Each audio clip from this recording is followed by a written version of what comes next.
अनंत कोटी ब्रह्मांड नायक महाराजाधिराज योगीराज परब्रह्म सच्चिदानंद भक्त प्रतिपालक शेगाव निवासी समर्थ सद्गुरू श्री गजानन महाराज की जय। हा अनुभव आहे लातूर येथून धनंजय कुलकर्णी या दादांचा। दादा म्हणतात, सद्गुरू वाचुनी सापडेना सोय, जय गजानन। मराठवाड्यातील लातूर जिल्ह्यात औसा तालुक्यातील होळी हे एक माझे लहानसं गाव। माझे नाव धनंजय कुलकर्णी।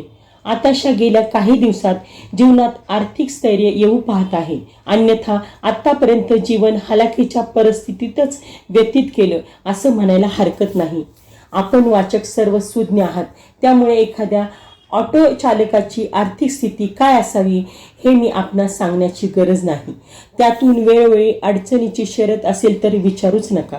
असो, आता आपला विषय गजानन महाराजांच्या विषयी मला आलेले अनुभव। गजानन विजय ग्रंथात 14व्या अध्यायात बंडू तात्या कफल्क होतो, सर्व पैसा संपून जातो तेव्हा महाराज त्याला प्रेरणा देऊन स्वतःकडे वळून तो त्यांना ओळखत नसतो तरी त्याचं भलं करतात। माझ्याही बाबतीत तसंच काहीसं झालं। माझं लग्न 1983 साली झालं। तेव्हा मी बँकेत पिग्मी एजंट होतो, पण काही एजंटनी मिळून घोटाळा केल्यामुळे बँकेत ती योजना बंद केली आणि मी ऑटो चालू लागलो। एकीकडे उत्पन्न कमी तर दुसरीकडे घरात 3 मुली 1 मुलगा असं मोठं कुटुंब। 1995च्या नोव्हेंबरमधील ही गोष्ट आहे। माझी लहान मुलगी आरती तेव्हा 4 वर्षाची होती। तिला चालताना उजवा पाय टेकवणं त्रासदायक होत आहे असं लक्षात आलं। वेदनेमुळे ती रडायला लागली। कुणी म्हणाले कुरूप आहे, कुणी म्हणाले पायात काटा किंवा काही गेलं असेल। ते दुखणं खूपच वाढलं, म्हणून मग आम्ही तिला आंबेजोगाई रोडवरील डॉक्टर व्यंकट येलाले सर्जन यांच्याकडे घेऊन गेलो। त्यांनी तपासून सांगितलं की ऑपरेशन करणं गरजेचं आहे। 3000 रुपये खर्च अपेक्षित आहे।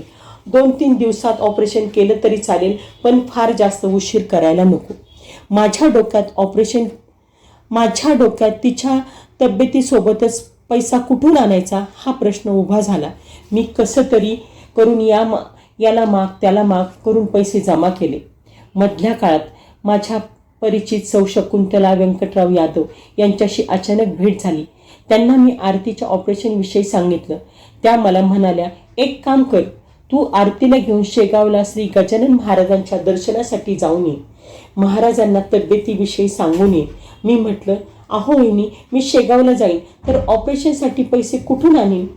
त्यावर त्यांनी धीर देत म्हटलं, तू जाऊन तर ये, तिथे वाजवी तेवढाच खर्च कर, परत आल्यावर ऑपरेशनसाठी कमी पडले तर मी सहाय्य करेन। मी सहकुटुंब रात्रीच्या बसने शेगावला निघालो।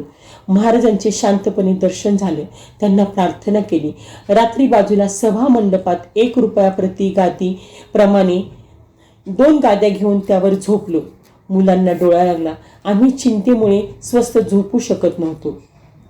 मध्यरात्रीच्या सुमारास आरती आई पाय दुखतो आहे म्हणून रडू लागली। ही तिच्या पायावर हात फिरून, करतील हा बेटा गजानन बाबा ठीक, असा धीर देत होती। पहाटे केव्हा तरी डोळा लागला, अगदी उजाडतच होतं, तर आम्हाला जाग आली। हिचं लक्ष सहज आरतीच्या पायाकडे गेलं। दुखऱ्या जागेतून काही बाहेर आल्यासारखं दिसत होतं। 4 गव्हा एवढे फ्लेक्झिबल वायरचे तुकडे असावेत, असे तुकडे बाहेर आलेले दिसत होते। ते आम्ही बाजूला करून पाय स्वच्छ पुसला। पायाचं दुखणं थांबलं होतं। आरती उभी राहू शकत होती। ती म्हणाली, आई, गजानन बाबांनी माझा पाय ठीक केला। लातूरला परतल्यावर डॉक्टरांना दाखवलं। त्यांनी सांगितलं ऑपरेशनची गरज टळली आहे। शकुंतला वहिनीच्या कानावर हे सर्व घातलं। त्यांनी गजानन विजय पोथी देऊन पारायण करायला सांगितलं आणि माझ्या जीवनात भक्तीचा उदय झाला। मी त्या काळात 100 रुपये रोजप्रमाणे ऑटो किरायाने घेऊन चालवित असे, म्हणजे 3000 रुपये महिना तो खर्च व्हायचा। अशात मग उधार किराणा, कापड अशी देणी डोक्यावर वाढत गेली। लोकांचं देणं आहे ही कल्पना जीव नकोसा करीत होती। आमच्या गावाकडे मला वडिलोपार्जित 4 एकर जमीन मिळाली होती। मनात विचार आला की ती जमीन विकून लोकांचं देणं द्यावं आणि स्वतःचा ऑटो आणि एखादा फ्लॅट घ्यावा। त्या जमिनीचा दर तेव्हा 1.25 लाख रुपये एकर होता. पण लोकांना माझी आर्थिक स्थिती आणि माझी पडती बाजू माहीत असल्यामुळे ते किंमत पाडून सौदा करीत होते. त्यामुळे माझं भरपूर नुकसान होत होतं. काय करावं या विचाराने असतानाच आपण हे गजानन महाराजांना सांगून पाहू असा विचार मनात आला. मी महाराजांच्या समोर उभा झालो. त्यांना कबूल केलं की जर योग्य किंमत प्राप्त झाली तर मी गजानन विजय ग्रंथाचं पारायण करून शेगावला ₹11,000 अन्नदानासाठी देईन. खरं सांगतो, दुसरे दिवशी सकाळी मी अक्षरशः झोपेत असतानाच एक पांडुरंग जाधव म्हणून गृहस्थ घरी आले आणि माझ्यासमोर बाजार भावाप्रमाणे मी तुमची जमीन घेण्यास तयार असल्याचा प्रस्ताव मांडला. मी शेगावला 11,000 रुपये दिले.